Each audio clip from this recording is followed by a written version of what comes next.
Hey guys, coming at you today about the topic of friendships. What a hugely missing link in the conversations today about health, whether we're talking Eastern or Western medicine.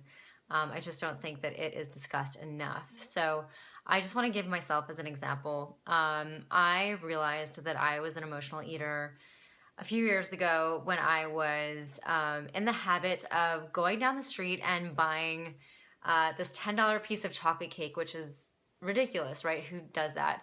But there's a fancy dessert place down the street from me who makes gluten-free chocolate cake, and it's just decadent and amazing.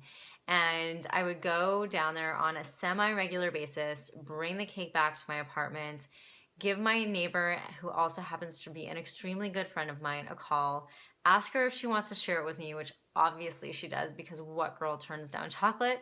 And um, and then we would do that. And one day I realized that I thought I was like, I think I'm an emotional eater, and it was a kind of a surprise for me.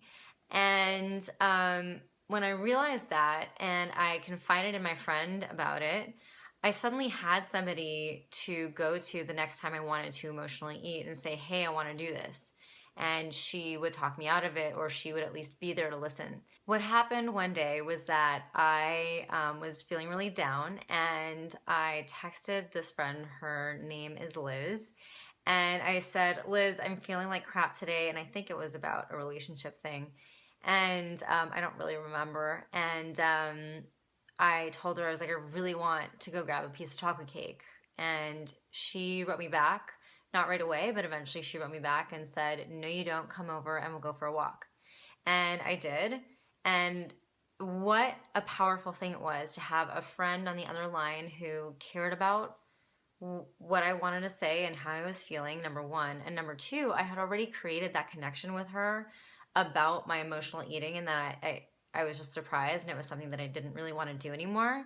And so she already kind of had the setup. It wasn't some random time where I texted my friend and said, I'm feeling like shit today. I really want a piece of chocolate. Because so many times when we do that, I find that our friends are just there to make us feel good, and they just want us to be happy. And the easiest way for us to do that and to get that is to go and eat the chocolate. So they'll say, oh, it's okay, just, you know, go get a bar and go home and just make yourself feel good tonight, or watch a good movie or TV show or whatever it is. I do find that since most people are emotional eaters in general, I don't think that it's as severe um, for some of them as it is for others. So if you are reaching out for help, and that person you're reaching out to help to is receiving you in that way and then giving you that advice to go and do it anyway, that's not the right person.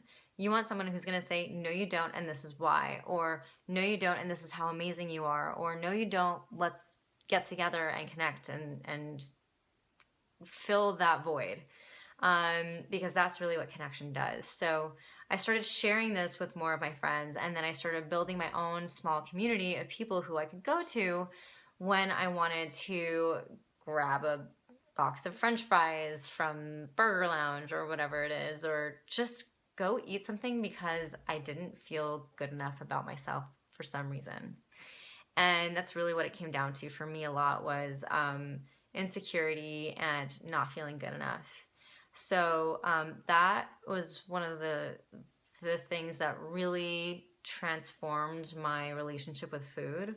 And isn't that interesting, right? It wasn't um, meditation, or some of the practices that we talk about a lot, about like exercise and morning routine. All of those things help, and for sure I've been dealing with this for a long time, by this point. So I had already started putting some of those habits into place and putting those practices into place.